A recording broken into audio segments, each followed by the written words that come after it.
Matheus, como estamos? Então, eu tava esperando vocês. Já estava aqui, né? Eu tava gravando.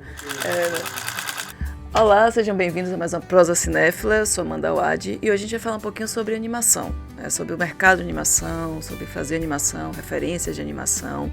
Estou aqui com Dandara Oliveira, né, que é uma animadora, ilustradora, né? Vai falar um pouquinho mais sobre as experiências dela. E também está terminando o curso de Belas Artes. Concluindo o curso de Design em Belas Artes. Maravilha. E aí, Dandara, tudo bom? Tudo, e com você, gata? Maravilha, é bem-vinda. Um prazer estar aqui. Obrigada por me convidar. Começar exatamente falando um pouquinho disso, né? Animação, porque eu estava até brincando antes, né? Não sou animadora de festa infantil, né? Sim, é uma piada recorrente da área, né? Inclusive, esses dias eu tô num grupo, né, de animadores que a gente compartilha vagas, conhecimentos e tudo mais, e alguém mandou lá um flyer de uma vaga de animador de festa. Porque sempre tem essa piada, meus amigos sempre falam que, tipo, às vezes uma mãe, um tio fala, meu filho estudou tanto pra animar festa. Mas você faz animação 2D, 3D, tudo, como é que tá hoje? 2D e 3D, mas eu gosto mais do 2D. Certo. E como é que surgiu essa ideia, né? Foi um sonho de sempre? Como é que foi? Assim, hoje eu percebo que teve várias fases, sabe? Antes eu ficava sentindo que eu só tava perdida e a animação me achou. Mas depois eu percebi que eu sempre fui apaixonada por animação, assim. Eu era uma criança muito, muito apaixonada. Tipo, Rei Leão foi a primeira animação que eu grudei ali. Sim. E amei pro resto da minha vida. E depois disso, sempre me encantando com animação. E nunca tive, assim, um direcionamento que pudesse me levar para aquilo até estar na faculdade. Mas sempre tive muita curiosidade. Então a gente começa ali meio que rascunhando no papel. Você descobre que se você fizer vários desenhos e mexer o papel, ele dá uma movimentada, você vai vendo coisinhas, né? E aí quando eu cheguei na faculdade, que eu encontrei mais esse universo, conhecendo pessoas que também queriam ou que já eram animadores. Mas já estava ali, acho que estava no sangue já, só precisava aparecer, ser ativado. Sim, mas a escolha da faculdade é que você já gostava de ilustrar, já fazia... Sim, inclusive eu acabei na faculdade de design, né, parando lá, porque eu desenhava. Porque eu ia fazer medicina. Tá. Perdida no rolê. Eu tava num cursinho para fazer medicina. E aí, nesse processo, eu gostava muito de sentar no fundo, porque o tumulto da galera na frente, que a galera queria muito passar, me dava um pouco de agonia, então eu estava no fundo. E eu presto atenção melhor nas coisas desenhando. Então eu ficava ouvindo a aula, mas desenhando o tempo todo. E aí, nisso, um professor passou por mim e falou, o que você vai fazer de curso? Eu falei, vou fazer medicina. Ele, oxe, por que você não faz design? E aí ficou na minha cabeça aquilo, tipo, por que eu não faço design? Acabou que na última hora eu mudei. E a família não enlouqueceu? Um pouquinho! Um pouquinho assim. Minha família sempre enlouqueceu comigo, então eles tiveram que aguentar. Mas enlouqueceram um pouquinho. Eu lembro que meu pai disse que eu ia morrer de fome. Minha mãe disse que eu não ia conseguir, que eu não tinha talento. Enfim, cá estou eu. E é isso. Aí é forte, mas é porque realmente, não questão, mas é preocupação, né, do mercado. Como é que você percebe esse mercado hoje, que você está terminando a faculdade agora, né? Eu tô terminando a faculdade e eu acho que tem vários pontos de vista para o mercado agora, sabe? A animação é uma área muito ampla, então existe uma parte que está saturada, você vê que é uma área um pouco elitista, né? Questão de material, questão de oportunidades e tal, mas eu acabei na teimosia conseguindo também meu espaço, sabe? Sim. Então, eu fui procurar aprender mais sempre, tive algumas dificuldades, percebi até a minha postura enquanto profissional, que é algo importante também. E eu entendo a preocupação dos meus pais, eu entendo que esse era o jeitinho deles, de se preocupar e tal, mas eu precisava fazer algo que era pra mim também, né? Então, eu pensei mais em mim nesse momento. Eu acho que, inclusive, a vontade de fazer medicina era uma coisa de querer agradar, sabe? De dar orgulho e tal. Mas eu sempre fui muito pro lado da arte. Então, talvez se eu fosse pra medicina não fosse tão feliz, sabe? E entrando na área eu já tive altos e baixos. Alguns momentos foram muito bons, como quando eu tava na Mantra. Outros momentos eu fiquei muito preocupada com essa coisa do mercado hipersaturado. Será que eu vou continuar na minha área? Será que eu preciso já me reinventar e tal? A gente sempre precisa, né? Sempre, né? Mas eu ainda acho minha área maravilhosa. Acho que porque eu gosto muito, sou suspeita pra falar. E assim, como eu disse, né? Você tá dentro dessa construção, está terminando a faculdade, mas você já tem uma bagagem grande como profissional, né? Você começou com a Bicicleta do Vovô, né, que você falou, do Henrique Dantas, uma série. E depois entrou na Mantra, que é também uma produtora, que inclusive Pedro e a Pedra Secreta, que está na Prime, né? É uma série que está na Prime, que é aquela que a gente estava falando de onde ver os nossos projetos, né, muitas vezes. Sim, então, a coisa da distribuição, né, de dar acesso a isso. Eu achei maravilhoso que o Pedro foi pro Prime e a Mantra acaba tendo essa preocupação, né, com onde vai distribuir, como fazer ver. Além do Prime, o Pedro está sendo passado nas escolas públicas. Porque a ideia é que essa animação chegue para crianças negras, né, e possam se ver no personagem. E o Pedro foi assim, eu acabei sendo uma das últimas a entrar nessa parada de fazer as animações do Pedro, mas era um projeto que, quando a Mantra falou dele, eu já fiquei assim, meu Deus, eu quero muito fazer parte disso, por tudo que ele representa, né, pelo jeito que o projeto é, pela história e tal. E quando eu tive a oportunidade de fazer alguma coisa pro Pedro, eu fiquei muito feliz, sabe? E aí depois ver que tá no Prime, minha mãe assistiu comigo, meu pai também assistiu, foi uma coisa que eu fiquei assim, muito, muito feliz. Aquela coisa, a mãe aqui, tá vendo? Tem... Assistir e debater animação, eu acho que é uma parada que eu gosto muito da minha família, essa linha, assim, depois que eu me tornei animadora, eles passaram a se interessar muito pela área pra poder conversar comigo, então... Eu sento, assisto várias animações com a minha mãe, a gente conversa, e aí ela pergunta às vezes qual foi a cena que eu fiz, e ela vai falando sobre o que ela acha de história, minha mãe adivinha todos os roteiros possíveis e imagináveis. Tá vendo? É uma crítica e nem sabe. Basicamente. Mas me faz um pouco desse processo, né? Você participou da equipe de animação, você não chegou a fazer ilustração nem nada? Não. Quem fez as ilustrações do Pedro, teve uma equipe, teve Pedro Minho e tal, mas quem desenhou os personagens foi o meu amigo Zé Davi. meu amorzinho da minha vida. Ai, e ele é muito talentoso. E ele conseguiu dar pro Pedro uma cara muito...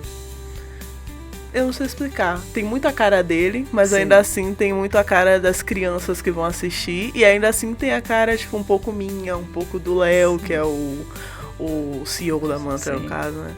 E isso é muito legal, sabe? Na arte, na hora que a galera constrói. E a gente conheceu o Pedro Minho também, que fez cenário, fez algumas coisas de concept, que a arte dele também é muito foda, sabe? Muito legal. E isso dá uma coisa meio nostálgica de infância, uma identidade muito forte, sabe? Eu acho que toda essa parte é muito legal. Eu fico tão empolgada porque eu queria também desenhar, como eu desenho e tal, mas eu já estava em outro processo, que era mais animação mesmo. E aí até nisso também a equipe de animação teve um processo bem pessoal de a gente ter referências gravadas, então a gente teve atores para poder animar. Isso é uma parada legal, uma coisa que inclusive vem de lá da Disney bem antiga, né? Que se colocava bailarinas para atuar, para poder ter aquela leveza, para poder animar princesas, por exemplo, sabe? E o movimento, né? Então os atores não só dublaram, eles fizeram também. Eles fizeram, gravaram. Nossa. Foi um processo bem legal, a gente participou de tudo, assim, acho que a minha experiência na Mantra me enriqueceu muito, porque eu vi muitas coisas de várias partes do processo que mudou meu jeito de ver aquele trabalho, sabe? Mudou meu jeito de ver a animação. Foi legal isso. E a divisão era por cena, por capítulo, como era? Era por cena, tinha divisão por cena, tipo, tinha divisão de episódio e de cenas. Porque é um volume muito grande de trabalho. E aí... A gente gravou o monstro, né? Que é todas as cenas, tudo bonitinho. Teve uma pessoa pra organizar tudo, decupar e tal. E aí a gente pegava a cena pra animar e a referência. Tudo bonitinho. Nossa, então... E o que é que você acha que... né, até pra quem tá vendo, que não viu ainda, o que é que você acha que... Fora essa questão, né, das referências, da representatividade, o que é que você acha que destacaria, né, Pedro? No Pedro? Que te encantou tanto, que eu preciso participar disso. Eu acho que acaba sendo meio clubista dizer tudo, mas, assim, a questão de onde se passa a história, de mostrar Salvador, isso é incrível no Pedro, sabe? Ele é um menino que mora no Pelourinho, basicamente, com a mãe dele, traz umas coisas bem características e, tipo, uma coisa que a gente conversou é sobre... a questão do estereótipo, mas não negativo, sabe? O Pedro, ele é um menino que ele tem a banda dele, ele faz parkour na escola, a mãe dele se chama Dandara também, Sim. é uma baiana de Acarajé, são coisas muito daqui, sabe? É uma história que você facilmente ouviria de alguém aqui em Salvador, e aí você pega isso, põe numa animação e mostra pro mundo. Então isso era uma coisa que eu gostava muito. O visual do Pedro em si, acho que eu nunca tinha feito parte de um projeto Sim. que eu me encantasse pelo visual, sabe? E era uma coisa, inclusive, que quando eu comecei a animar, foi que me inspirou muito e me fez ser fã do Evanildo, inclusive. Porque o Evanildo, ele participou como diretor de animação da Princesa e o Sapo. E a Princesa e o Sapo é uma das animações que eu ficava, assim, encantada, assim, olhando cada frame, como a luz funciona na animação, como os detalhes são colocados. E depois disso eu ainda conheci o Evanildo trabalhando no Pedro. Então, tipo, muitas coisas na construção da animação do Pedro me fizeram ficar cada vez mais apaixonada, sabe? Sim. Eu tava ali ainda fazendo um outro projeto, que era o Turma do Pula Pula, mas o Pedro tava já acontecendo na Mantra e eu ficava o tempo todo pensando, nossa, eu quero muito, por favor. Bate aí, né? Sim. E que tem essa coisa muito característica que você falou, desse estereótipo, dessas características, né, do... É porque a gente tem uma ideia de estereótipo como a questão ruim, né? Sim. Só que não chega a ser o estereótipo. O estereótipo é uma palavra pra isso, mas a gente constrói arquétipos pros personagens, né? E aí a gente coloca algumas personalidades que são, tipo, comuns, que acho que acaba caindo na linha do estereótipo comuns de algum lugar. E isso acaba sendo legal, você tá mostrando a cultura de um lugar, sabe? Você tá mostrando vários detalhes que talvez não sejam tão vistos lá fora. E aí você dá essa... É uma janela, né? Do mundo pra cá. Desses argumentos universais, né? Que são chamados dessa construção. Mas assim, tem isso, mas tem uma aventura, né? Tem um vilão, tem uma pedra, tem um segredo. Sim. Né? Tem coisas ali que ligam com esse mundo também, A né? gente chama isso de jornada do herói. Isso. E aí quando você para pra olhar a jornada do herói, tá em quase todas as fórmulas de roteiro possíveis e imagináveis, né? Não, por acaso Vogler colocou lá, né, como manual de roteiro para todos os filmes de Hollywood. Eu gosto muito da jornada do herói, mas também gosto muito quando alguma coisa quebra um pouco. Sim. No caso do Pedro, ele segue muito a jornada do herói, mas eu acho isso maneiro pras crianças, sabe? Sim. Porque a criança começa a se ver como herói. É meio que o que aconteceu também com o Spider-Man, o Miles Morales, né? Sim. Eu tenho primos que são apaixonados e que começaram a se ver muito no Homem-Aranha. Sim. E até um pouco, né? Então, tipo, eu sempre tive isso, tanto que uma temática que eu sempre trabalhei como ilustradora e depois como animadora e na Escola de Belas Artes é a coisa da representatividade de crianças negras. Sim. Porque a gente tem algumas animações antigas com alguns personagens, mas não são tantos. A própria Princesa e o Sapo já é a princesa. E ela foi a primeira princesa negra numa Exato. animação, né? Então, tipo, aquilo dá pra criança um sentimento de eu posso ser aquilo também. Sim. E quando ela não vê essas referências, não é que ela não vá pensar nunca que ela é uma princesa, mas fica um pouco mais difícil, sabe? Aqui não é pra mim, né? Eu sou... A criança, ela espelha muito comportamentos, ela espelha muito o que ela assiste, ela aprende muito com aquilo. Eu sou apaixonada por criança, então eu realmente... Que viralizou muito os reacts das crianças negras quando viram a Ariel, né? Sim, a Ariel versão negra. Então, cria uma conexão com a criança muito forte, né? Uma coisa da infância. Eu fui uma criança que na minha infância eu não tive princesas negras. Então eu tava sempre ali tentando ter aquela conexão com outras princesas, mas pra mim não fazia sentido, sabe? Tem um ensaio que eu fiz, que eu participei, né? Tiraram duas fotos minhas pra esse ensaio, que é o Linda e Preta, do Marcos Soco, daqui de Salvador. Sim. E na minha foto botaram que eu era Branca de Neve Negra. Não liga, não faz sentido. Tem algo de muito errado. E aí você começa a olhar assim, tipo, realmente não tem uma princesa pra me colocar. Sim. E aí me colocaram nessa linha, e aí você vai buscando outras referências. Aí acabou que, tipo, depois me colocaram como a moça bonita do laço de fita, porque eu usava um lacinho vermelho no cabelo. E aí já foi mais pra literatura, né? A animação eu sinto que ela chega mais fácil nas crianças. Sim, até porque o que a gente vai ver no início, né? As pessoas ainda não sabem ler, ainda não sabem ler, a gente ainda vai incentivar. Eu acho legal quando a literatura chega, mas antes de poder ter isso, a criança já devia ter as referências para ir se construindo, né? E aí você falou do Rei Leão, que foi sua grande referência, e aí você assistia mais o quê? Assim, como era a sua... O que te faz que você diz, isso eu quero fazer, e aí você puxa de alguma maneira as referências suas? Assim, o Rei Leão, ele não foi só minha referência, foi meu grude eterno, né? Minha família não aguentava mais. Mas depois disso, meu pai sempre trazia VHS. Era VHS que a gente tinha naquela época. E aí, coloridinha, né? Coloridinha. E aí eu lembro que depois do Rei Leão eu assisti a Alice. E aí fiquei assim, muito apaixonada. E depois disso, tudo que ia surgindo eu assistia. Eu lembro que eu assisti muito anime. Quando eu era criança, os animes bem antigos, tipo Shurato. Que é uns animes que às vezes ninguém nem conhece mais, mas eu amava. Aí a coisa das músicas no anime tem muito, né? Encerramento, abertura. E aí isso me criou uma paixão muito grande por música e animação. E depois, que mais assim, da TV, tudo que tinha na TV de desenho. Na verdade, tudo que eu via de desenho possível eu imaginava assistir. Então, Camundongos Aventureiros, Jennifer Lee e o que mais aparecesse. Eu lembro de muitas animações assim que formaram minha vida. Tinha Bob, né, que era uma criancinha bem curiosa, um fantástico mundo de Bob. Aquele cara no Velotrolzinho. Dog Funny, tudo eu. possível. Exatamente.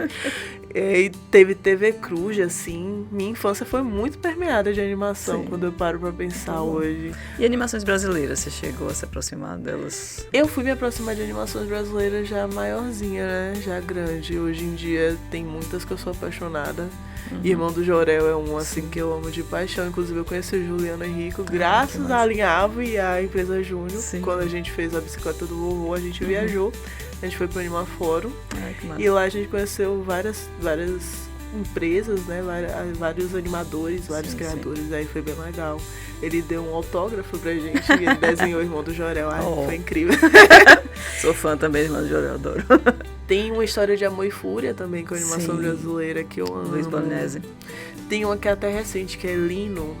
Eu não sei se você já viu essa animação, Lino, que é um cara que ele anima a festa. E aí ele fica preso na roupa de animar, que é um gato. E aí ele vira um gato. Acho que eu já vi. Essa animação isso, é muito legal também. Acho que eu já vi também, verdade. E aí cada vez tá crescendo mais, sabe? Hoje eu percebo que, inclusive no estúdio que eu tô, né, que é o Muiraki, as produções da Muiraki, enquanto eu tô trabalhando, eu vou me encantando pelo visual. Agora mesmo eu tava fazendo setup pra uma que é a Babassu. E o Babassu, ele é um curta, ele não tem falas, ele tem tipo sons e música, e é bem essa linha de jornada do herói e tal. E é muito bonito e traz pontos da cultura, né, do Belém, que você não imaginava numa animação. De repente você vê tipo o Babassu lutando junto com o Boitatá. Sabe? E tem uns guaranoides que são tipo umas criaturas com cabeça de guaraná, que são tipo os inimigos, os antagonistas. E é tipo muito criativo, muito engraçado e tá muito bonito, sabe? Aí você vai trabalhando naquilo e você fica pensando, nossa, vai ser muito legal quando as pessoas puderem ver, sabe? Sim. Porque a animação tem essa coisa, né? Que o live action tem. Você pode também fazer live action com surrealismo, coisa assim, mas a animação você consegue brincar mais com esses universos, né? Você faz coisas... é muito fluido a possibilidade de brincar na animação, sabe? Porque você pode botar a criatividade pra fora e a sua limitação é o que você consegue desenhar. Tudo que você conseguir desenhar é possível, sabe? Tem um exercício que esse meu amigo Zé Davi fazia comigo, que era pegar as coisas mais aleatórias possíveis e tentar desenhar. Então, do nada, no meio do dia ele falava, desenha uma laranja de mochilinha chupando pirulito. Desenha um sorvete com refletor tomando sol. E por aí a gente ia, sabe? Criando coisas bem aleatórias, mas conseguindo exercitar essa criatividade que te dá muita abertura pra criar qualquer coisa na animação. Agora, a animação, assim, você fala que gosta muito de criança e ela é muito relacionada, principalmente no Brasil, à infantil, mas tem muitas animações adultas. A própria A História Amor e Fúria é uma história do Brasil, né? E tem alguns capítulos bem violentos até do processo, né? Eu acho que talvez no passado a gente tenha linkado muito com a infância, só que também com o processo de nostalgia a galera mais adulta foi se afeiçoando, né, as animações, e aí a gente foi tendo cada vez mais. E dá pra pegar as temáticas bem pesadas e abordar na animação, Só tem que ter cuidado com isso, do que Sim. o que é pra criança, o que é pra adulto, mas a gente tem muita animação adulta hoje em dia. Tem essa classificação, né, indicativa. Esse é uma História de Amor e Fúria, eu acho sensacional. Sim. A forma que aborda a violência e fala sobre momentos históricos e Sim. tal. Mas a gente tem outros que falam sobre depressão, tipo o BoJack Horseman. É um nome de animação, né? É. Mas fala sobre temas muito pesados, fala sobre depressão, fala sobre droga, sobre família. Uhum. Então a animação é bem ampla. Sim. Hoje, para fazer um projeto, a gente define o público, inclusive, que é para poder pensar nessas coisas, em que pontos a gente vai tocar Uhum. e o que a gente pode abordar ou não, né? Sim, tem as faixas, né? Menorzinho, né? Pré-escolar. Pré-escolar, né? a De gente vai 9 por a 13. idade. Vai- Tipo, eu tô com o processo de fazer a minha própria animação e aí eu defini para crianças de entre 7 e 9 anos. Certo.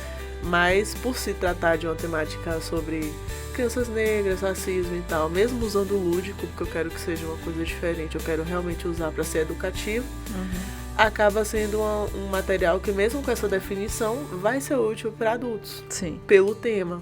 Eu só preciso ser bem cuidadosa. Ter essas referências para que é uma coisa que a Pixar faz direto, né? Ela faz Sim. histórias para crianças, mas com camadas que os adultos ali às vezes embarcam bem. É isso, eu acho que a Pixar ela consegue manter bem essa linguagem em que a criança vai assistir aquilo, ela vai até entender, mas não vai afetar ela tanto, não vai ser algo pesado, tipo, divertidamente. Sim. Tratando de ansiedade e de crise de pânico. E ainda assim, tratando de infância, Sim. com algo que as crianças gostam, a relação com os personagens e tudo mais. Uhum. E aí essa animação que você tá falando que você vai fazer no seu TCC, não é isso? Sim. Já tá em que pé que tá, né? Já tem roteiro, já tem projeto, já tem Tá em o quê? processo. Processo. Assim, eu já tenho ideia de personagem. Eu acho que uma coisa que às vezes é bom, mas às vezes é ruim pra mim é que eu acabo desenhando o personagem antes da história nascer. Então eu desenhei o personagem primeiro e comecei a criar uma história pra ele depois. E aí o nome da história é A Princesa Azul. Ah, E aí é uma princesinha que ela é filha do príncipe azul com a Rapunzel. E ela nasce com a pele azul. ah, E aí ela vai ter toda uma aventura ali, descobrindo que a cor dela é diferente, mas que isso não é algo ruim. E nesse processo de criar um roteiro, escrever algo que alcance as crianças, mas que não seja agressivo. E aí até a questão de pensar uma solução para a situação criada no Sim. roteiro, porque é uma situação ligada a racismo. E aí como é que você soluciona sem ser de uma forma violenta? A minha abordagem na minha vida com racismo foi violenta. E aí eu queria passar uma abordagem diferente para as crianças. Eu tô nesse processo aí, achando boas soluções, mas encontrar o lúdico pra fazer essas metáforas, transformações. Né? sim, e Mas aí por que Rapunzel? porque eu gostava da ideia da Rapunzel, mas eu via ela como uma mulher negra de tranças. E ela não é esse personagem na vida real, ela Sim. é uma mulher loura com cabelão. Entendi. E aí eu só desenhei, surgiu na minha mente, desenhei. Curioso. E aí eu né? pensei, poxa, ela é uma boa mãe pra princesa. E ela entrou na história assim. Assim, né, dentro dessa construção. Mas é bacana, se você pensar até na coisa da prisão, né, dela não poder ir para o mundo.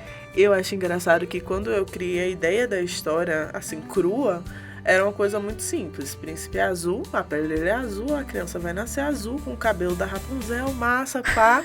Uma didática bem, nossa, rasa. Quando eu fui construindo a história, aí você já cria um mundo.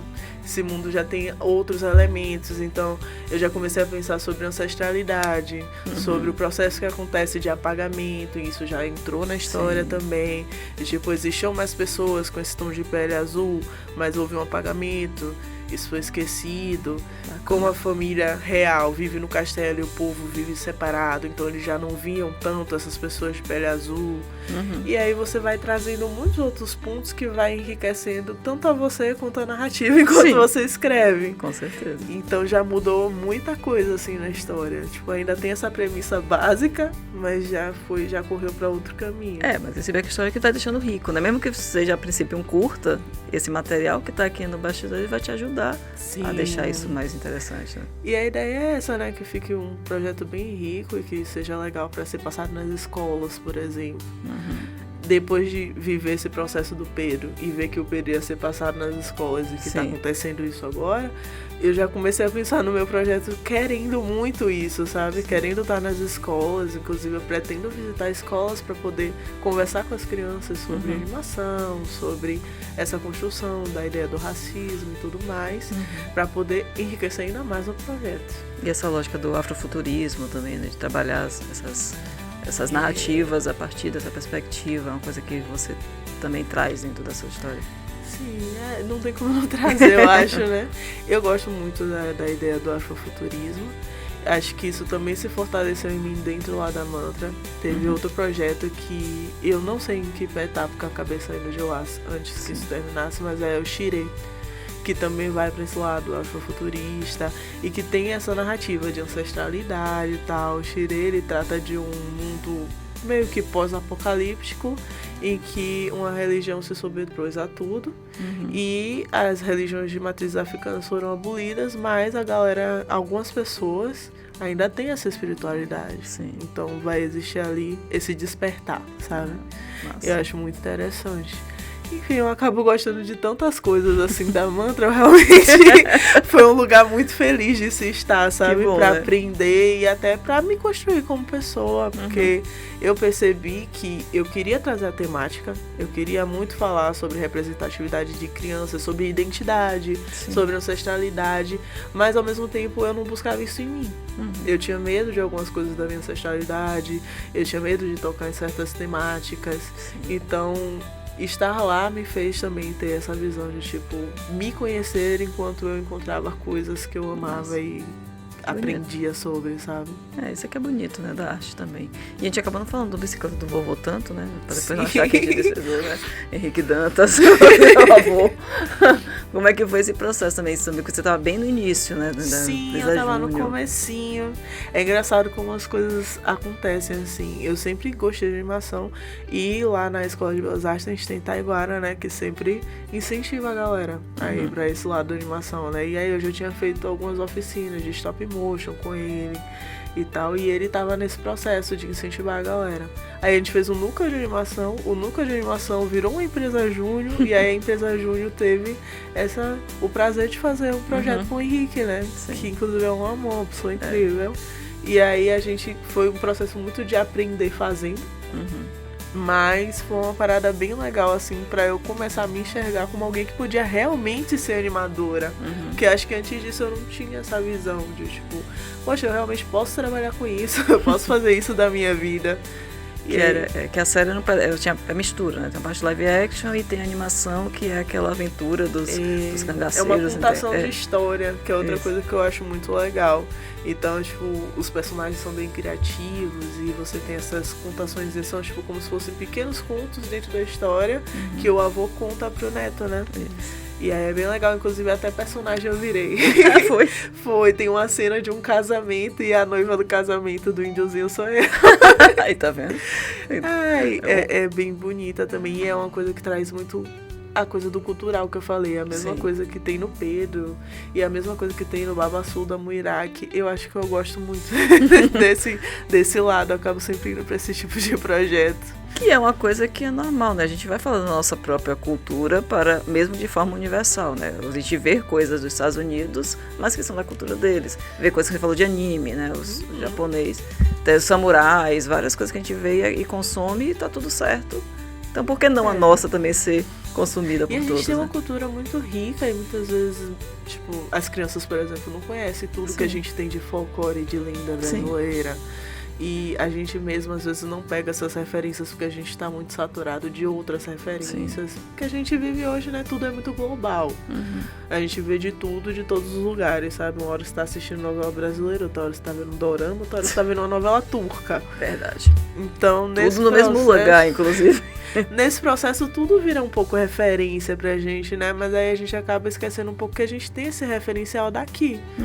E na faculdade eu acabei vendo mais isso também, porque eu tenho duas conhecidas de lá que elas são pesquisadoras de folclore brasileiro. Então elas ilustram e elas estão para fazer como se fosse uma enciclopédia com todas essas lendas. Isso eu achei incrível. E aí elas começaram a me contar muitas histórias, me prestaram livros e tal. E isso me fez ver que realmente tem muita coisa, né? Que a gente acaba não conhecendo. Porque a gente conhece o Lua Sem Cabeça, a gente conhece a Pererê, mas aí a gente não conhece, por exemplo, a loira do ouro. Tem umas coisas bem assim. A Matita Pereira, acho que hoje em dia a galera já conhece mais. Mas tem eu não lembro o nome dele agora, mas ele é uma criatura gigante, que seria tipo do tamanho de um urso, que ele tem uma boca na barriga e ele mata caçadores.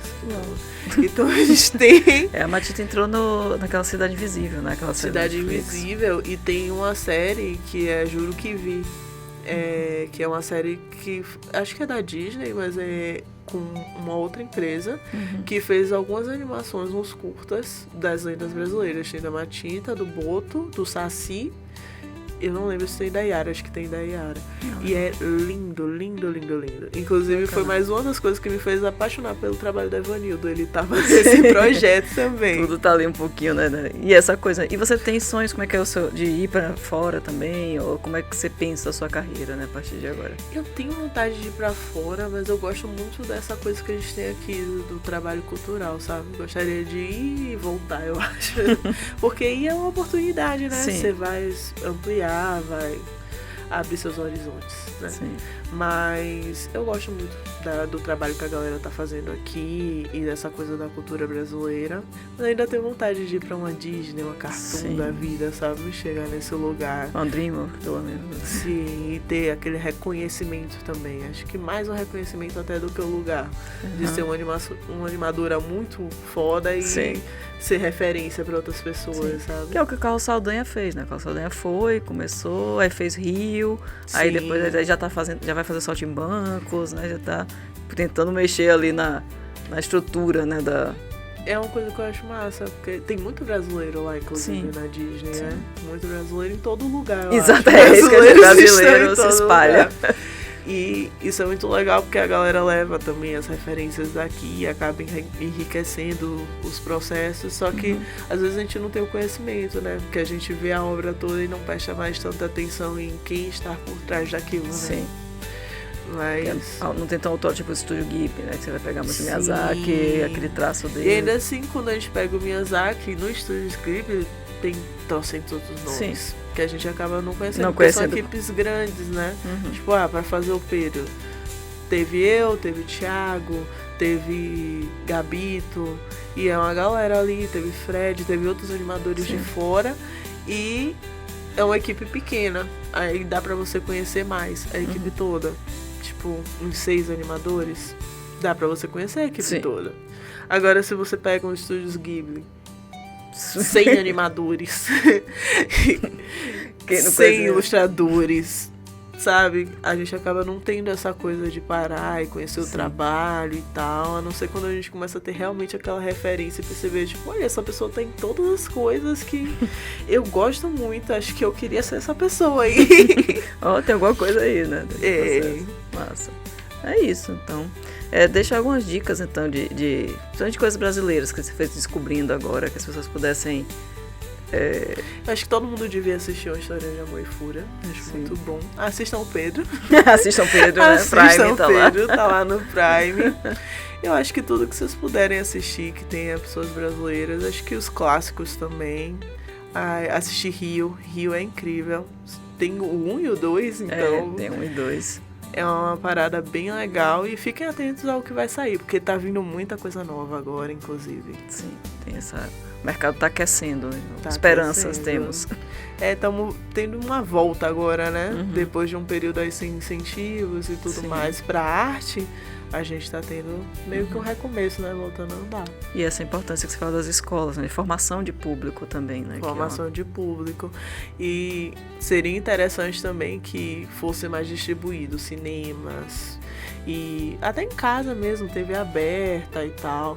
Eu lembro que a gente fez um curta chamado Odoia, que ficou no Glauber, mas ficou por pouquíssimo tempo. Sim. Então, E que tem isso também, né? A estreia tem que correr pra ver, que senão daqui a pouco já saiu. sim. Tem essa coisa do boca a boca até chegar, é mais Até complicado. chegar é mais complicado. Eu acho que uma coisa legal que rolou com o Pedro é que foi divulgado, Sim. sabe? Foi uma boa divulgação, eu acredito. O Léo sempre investiu em que o Pedro fosse visto e sempre pensou nisso, de que devia chegar até as pessoas, sabe?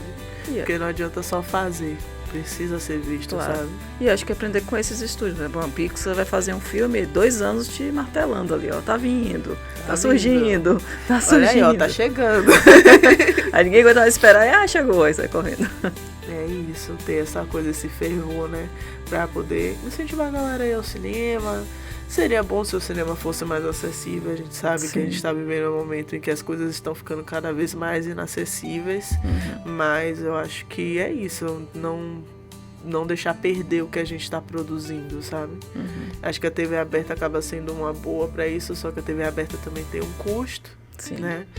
Tem a promessa do Tela Brasil aí, né? Que é o streaming do governo. Seria muito bom, né? Espero que venha mesmo, porque vai ser uma coisa muito boa a gente ter todas as animações, os filmes, os conteúdos brasileiros no streaming, que Sim. todo mundo possa ver. Exatamente. Que até pra a gente ter essa conversa, assista onde, né? Sim, porque hoje eu posso dizer, assista o Pedro na Amazon Prime. Exato, mas a as outras bicicleta, coisas. por exemplo, a bicicleta do vovô tá em algum A lugar? bicicleta eu acho que foi pra TV aberta. Mas agora não Mas tem. agora já não tem um lugar específico, pelo menos que eu saiba, Eu também pra acho poder que passar. Eu sei que ele passou na TV, né? Mas não teve uma... Algumas pessoas acabam distribuindo pro YouTube por isso, né? Sim, pra ter pelo menos algum Pra lugar, poder ter uma vitrine. Mas acredito que a bicicleta ainda volta. É um conteúdo muito Sim. bom e feito com muito carinho. Então Com acho certeza. que ainda deve voltar, nem que seja de novo na TV aberta, para que as pessoas possam ver, né? Maravilha. Então é isso, Dandara. Obrigada pelo papo, né? Eu espero que... agradeço. Eu espero ver logo como é? A Princesa Azul? A Princesa Azul? A Princesa Espero Azul, que sim. né? Espero que ela saia logo e também vire uma série e outras coisas e possa desenvolver nesse processo. Sucesso pra você, Obrigada. viu? E volte sempre. É isso, gente. Obrigada também a presença, né? Até a próxima Prosa Cinéfila. Não esquece de compartilhar, de curtir e vamos lá.